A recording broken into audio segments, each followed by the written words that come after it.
नमस्कार विद्यार्थी मित्रो, शिक्षण संस्थेचे महाराजा शिवाजीराव शिंदे महाविद्यालय श्रीगोंदा, विषय मराठी, गद्य विभाग रेशमबंध। मी शिंदे मॅडम। गद्य विभाग रेशमबंध, लेखक डॉक्टर यू म पठाण। प्रस्तावना बघा। निसर्ग आणि मानव यांचे एक अतूट नाते आहे। निसर्गाने मानवाला भरभरून दिले आहे। निसर्ग नुसताच पाहणे आणि निसर्ग अनुभवणे ह्या दोन वेगवेगळ्या क्रिया आहेत। निसर्ग पाहताना मन आनंदित होते, तर निसर्ग अनुभवताना मानवी मन विचारप्रणव चिंतनशील बनते। हे चिंतनशील मन निसर्ग आणि मानवाचे रेशमबंध उलगडून लागते। रेशमबंध म्हणजे असा एक सुखकर बंध की जो कधीही लुप्त होत नाही।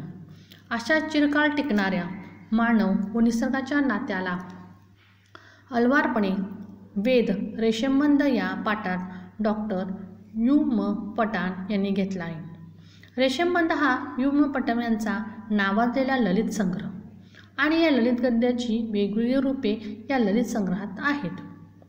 ललित गद्य संकल्पना। अव्वल इंग्रजी कालखंडात मराठीमध्ये गद्यलेखनाचे विविध प्रकार विकसित झाले।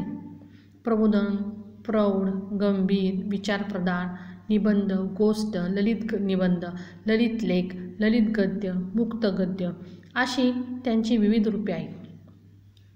ललित लेखनाच्या या अभिव्यक्तीच्या बदलत्या स्वरूपाप्रमाणे ललित गद्याची ओळख जाऊ लागली। ललित गद्य यात प्रामुख्याने आठवणी, अनुभव, निसर्गचित्रलेखन, चिंतनशील लेखन, प्रवासवर्णन, व्यक्तिचित्रणे इत्यादींचा समावेश होतो। ललित गद्य हा लेखकाचा आत्माविष्कार आहे। लेखकाच्या प्रतिमेतून, कल्पविलासनेतून ललित साहित्याची निर्मिती होते। ललित गद्य म्हणजे हलका फुलका, मापक, तत्वचिंतन करणारा, वाचकांच्या जिव्हाळ्याशी नाते प्रस्थापित करू पाहणारा असा साहित्य प्रकार आहे। लेखकाने अनुभवलेल्या व भोवतालच्या परिस्थितीत जे चित्र मनात उमटते व त्यातून जे विचार येतात त्यांचा आविष्कार म्हणजे ललित गद्य होय। ललित गद्याच्या कमालाची उत्कटता असतेच। आपल्या मनातील राग, लोभ, सवयी, नाद, छंद लेखक ललित साहित्यातून शब्दांकित करत असतो। यातून त्याची भाषाशैली स्वतंत्रपणे उमटत असते। अनेकदा ती वाचकाशी संवाद साधत असते। वि द घाटे, श्रीश पै, मधु मंगेश कर्णिक, अरुणा ढेरे, दुर्गा भागवत, श्रीनिवास कुलकर्णी, माधव अचवल इत्यादी ललित गद्यकारांच्या लेखनातून समृद्ध व्यक्तित्वाचा आविष्कार आपल्याला प्रत्यय येतो। पाठाचा हेतू। निसर्ग आणि मानवाचा संवाद प्रस्तुत पाठात लेखकांना मांडला आहे। फुलापानांना, झाडांना मन असते।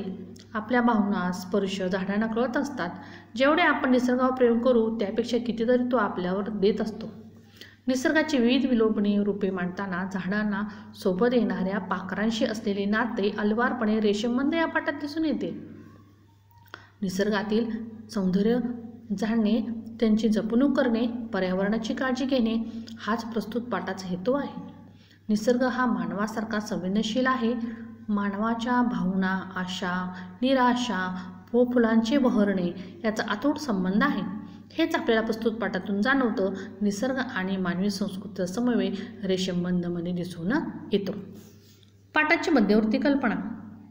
या पाठात डॉक्टर यू म पठाणच्या रेशमबंध या ललित संग्रहातून घेतलेला डॉक्टर यू म पठाणचे मन निसर्गाची गुजगोष्टी करणारे आहे। प्रत्येक झाडाला, फुलाला माणसासारखे स्वतंत्र व्यक्तिमत्व आहे। अशा अनेक झाडा फुलांचा, यातील बारीक सारीक छटांचा लेखकाने शोध घेतला आहे। फुलांचे फुलणे बघता बघता नकळत लेखक त्यांचे शेकरूप होतात आणि मग सुरू होतो त्यांचा निसर्ग संवाद। डॉक्टर पठाण यांनी संवेदनशीलतेने निसर्गाचे रंग, रूप, गंध टिपले आहेत। स्पष्टता, नेमकेपणा, चिंतनशीलता ही त्यांची लेखनाची वैशिष्ट्ये आहेत। पहाटेच्या निसर्गदृश्याचे त्यांच्या सूक्ष्म छटासह केलेले वर्णन वाचकांना खिळवून ठेवते। वृक्ष, वेली, फुलं याच्याशी जोडणारं नातं, निसर्गाशी विविध